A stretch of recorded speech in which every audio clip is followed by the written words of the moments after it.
ஜெய் ஸ்ரீராம், ஜெய் சீதாராம். அயோத்தி ராம ஜென்மபூமி முதலாம் ஆண்டு பாத யாத்திரை தொடங்கி இன்றைக்கி வெற்றிகரமாக 30வது நாள் ஆரம்பிக்கிறோம். நைட் இரவு இந்த பக்கம் தான் வந்து படுத்துக்கிட்டோம். நமக்கு வந்து சிட்டிக்குள்ளே இருந்தாலும் பரவாயில்ல, ஒரு வசதி வாய்ப்பு கொடுத்தாங்க. ஏன்னா ஒரு சில இடத்துல சிட்டிக்குள்ளார வந்து ஷெட்யூல் தங்க விட மாட்டாங்க. ஆனால் இவங்க வந்து கேட்டால் ஒரு 5 நிமிஷம் 10 நிமிஷம் மதிச்சு தங்கிக்காங்க சமைட்டாங்க. அதனால் அவங்களுக்கு நன்றி சொல்லிட்டு, பங்களக்கரைக்கு நன்றி சொல்லிட்டு நம்ம இங்கேருந்து கிளம்பலாம். நேற்று நைட்டு இங்கே நேரமாக வந்தாச்சு, ஒரு 10 மணிக்கே வந்தாச்சு. அதனால் வந்து விடிகாலம் ஒரு 3 மணிக்கெலாம் எந்திரிச்சாச்சு.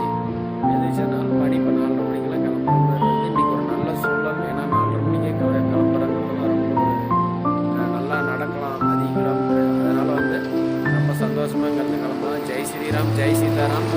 அயோத்தி ராம ஜென்மபூமிக்கு 30வது நாள் வெற்றிகரமாக உங்களோட